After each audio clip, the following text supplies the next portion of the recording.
Welcome to టీ10 నేను మీ సుందర్. ఎన్నికల commission press meet పెట్టింది, మీరు కూడా చూసుంటారు. మరి రాహుల్ గాంధీ చేసిన ఆరోపణలకు మొత్తం 5 तरीके की चोरी पकड़ी है. వివరణాత్మకంగా కౌంటర్ చేసిందా, ఆధారాలు ఇచ్చిందా, భారతదేశ ప్రజలకు ఒక నమ్మకం కలిగించిందా లేదా, వాస్తవాలు ఏంది అనేది చాలా సూటిగా స్పష్టంగా నిజాల్ని మాత్రమే మాట్లాడుకుందాం. చలో, ఈరోజు ఏబిఎన్ లో చూసుకుంటే రాహుల్ కు ఈసీ అల్టిమేటం, 7 రోజుల్లో గడువు ఒక వార్త రాశారు. అఫిడవిట్ ఇస్తారా, క్షమాపణ చెప్తారా అని చెప్పేసి రాహుల్ పైన ఎలక్షన్ కమిషనర్ కామెంట్ చేసినట్టు ఒక తమ్నైల్ కూడా వేశారు. కాంగ్రెస్ సీనియర్ నేత రాహుల్ గాంధీ ఓట్ చోరీ ఆరోపణలపై భారత ఎన్నికల సంఘం సూటిగా స్పందించింది.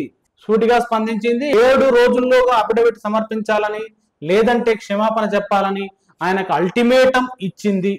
ఆధారం లేకుండా ఆరోపణ చేస్తే ఆ ఆరోపణల్లో నిజం లేనట్టే అని పేర్కొంది.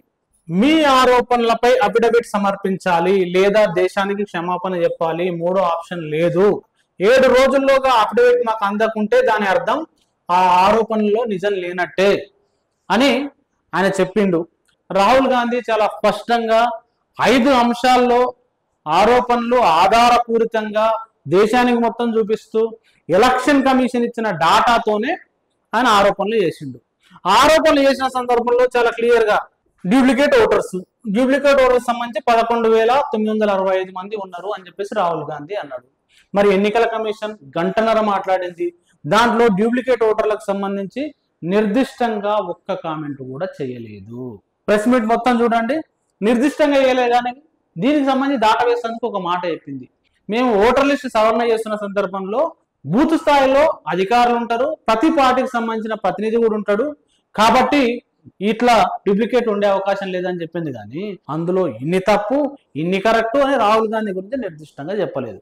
తర్వాత ఫేక్ అండ్ ఇన్వాలిడ్ అడ్రస్లతో ఉన్న అంశాల్లో 40,009 ఓట్లు ఇట్లు ఉన్నాయి అని చెప్పేసి రాహుల్ గాంధీ లెక్కలతో సహా చూపించిండు. ఎన్నికల కమిషన్ దీని విషయంలో పాక్షికంగానే స్పందించింది. ఏమన్నది, కొన్ని గ్రామ పంచాయతీలలో ఇంట్లకు నెంబర్లు ఉన్నాయి కాబట్టి వాటికి సంబంధించి దొరలు ఉండొచ్చు అన్నది తప్పితే నిజంగా 40,009 ఓట్లకు సంబంధించి గ్రామ పంచాయతీలు ఎన్ని గ్రామ పంచాయతీలు ఉన్నాయి, ఈ 40,009 ఓట్లు ఎన్ని గ్రామ పంచాయతీలకు సంబంధించినవి అనే అంశాలను చెప్పకపోతే ఎట్లా? రాహుల్ గాంధీ ప్రతి డాటా క్లియర్ గా చూపించింది కదా దేశానికి. అదేవిధంగా bulk voters in single address, అంటే సింగిల్ బెడ్రూమ్ లో 60 మంది ఉన్నారు, 80 మంది ఉన్నారు అని చెప్పేసి రాహుల్ గాంధీ చాలా అడ్రస్ తో సహా చెప్పిండు. అది 10,452 ఓట్లు. మరి ఎన్నికల కమిషన్ దీనికి సంబంధించి అస్సలు కామెంట్ చేయలేదు, అస్సలు కామెంటే చేయలేదు.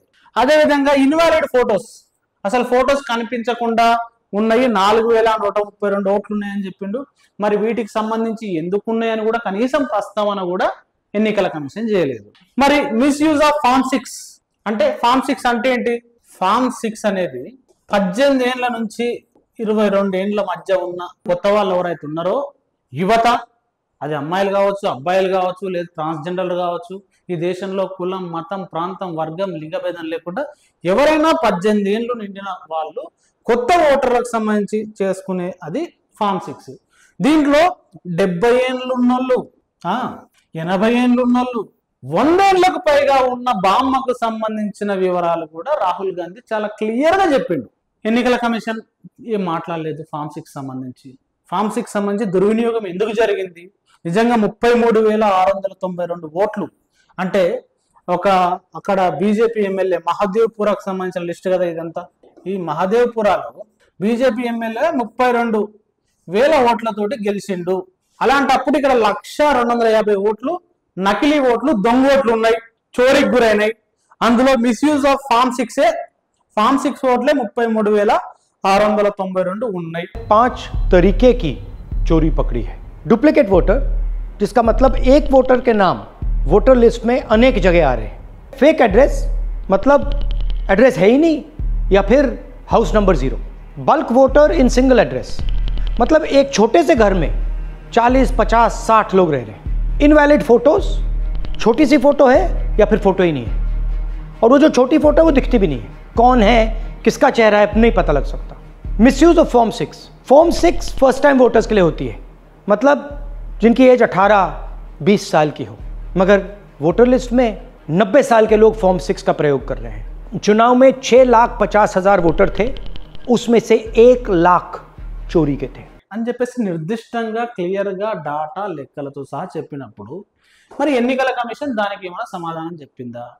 సో 1,250 ఓట్లకు సంబంధించి రాహుల్ గాంధీ వివరాలతో సహా మాట్లాడితే ఎన్నికల కమిషన్ ఒక్కదానికి కూడా సరైన వివరణ కానీ దీనికి కారణాలు కానీ ఈ డాటా తప్పు అని ఒక కామెంట్ చేసింది. తప్పు అని చెప్పింది, మేము ఇచ్చిన డాటా కాదు అని చెప్పిందా? రాహుల్ గాంధీ చాలా స్పష్టంగా మేము ఆర్టీఐ చేసినాం, మాకు ఈ డాటా వచ్చింది, గో 7 అడుగుల డాటా వచ్చింది అని చెప్పేసి ఆ బుక్లన్నీ చూపించిండు, ఆ ఫోటోలో సహా నిర్దిష్టంగా చూపించిండు. ఎన్నికల కమిషన్ ఏం మాట్లాడాలి? రాహుల్ మాట్లాడిన ఆరోపణలు దానికి ఆధారాలు చూపించాలి. రాహుల్ గాంధీ మాట్లాడింది ఆరోపణలు చేసింది తప్పు, ఎందుకంటే మా దగ్గర ఈ లెక్కలు ఉన్నాయని మాట్లాడాలి. కానీ ఎన్నికల కమిషన్ ఏం మాట్లాడింది? కొన్ని ఎన్నికల కమిషన్ అనేది మాట్లాడకూడని కామెంట్లు కొన్ని చేసింది, అవేంటో చూద్దాం. ఒకటి, రాజ్యాంగానికి అవమానం అంటే రాజ్యాంగాన్ని అవమానిస్తావా రాహుల్ గాంధీ అని ఒక కామెంట్ చేసింది.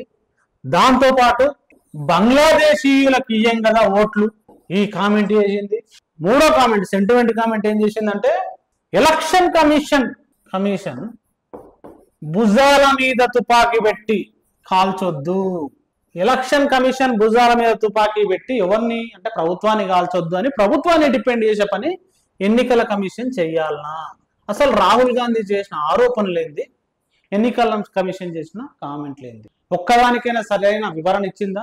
ఇంకా మీదాగా చెప్పింది ఏంటంటే 7 రోజులలో అఫిడవిట్ ఇవ్వాలి అని చెప్పింది, లేకపోతే నువ్వు చెప్పింది అబద్ధం అని కూడా మళ్ళా గతంలో మాట్లాడిన మాటనే చెప్పింది. అదేవిధంగా రాహుల్ గాంధీ చాలా క్లియర్గా ఒక డాటా అడిగిండు, మీకు గుర్తుంటే ఏంటిది? మెషిన్ రీడబుల్ ఎలక్షన్ డాటా అడిగిండు. మెషిన్ రీడబుల్ ఎలక్షన్ డాటా ఎందుకు అడిగిండు?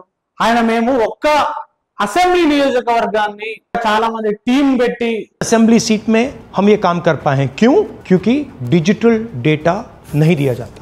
6 నెలల పాటు స్టడీ చేస్తే మాకు ఈ లెక్కలు వచ్చినాయి. అదే మెషిన్ రీడబుల్ డాటా ఇస్తే మేము సెకండ్లలో నిమిషాలలో దేశానికి సంబంధించిన మొత్తం ఓట్లలో ఎన్ని దొంగ ఓట్లు ఉన్నాయని చెప్పేసి చెప్తాం, ఎన్ని ఓట్లు చోరీకి పోయినాయని చెప్తాం అని చెప్పేసి రాహుల్ గాంధీ చెప్పిండు. కానీ ఎన్నికల కమిషన్ దీనికి మాట్లాడింది, దీనిపైన ఏం మాట్లాడింది?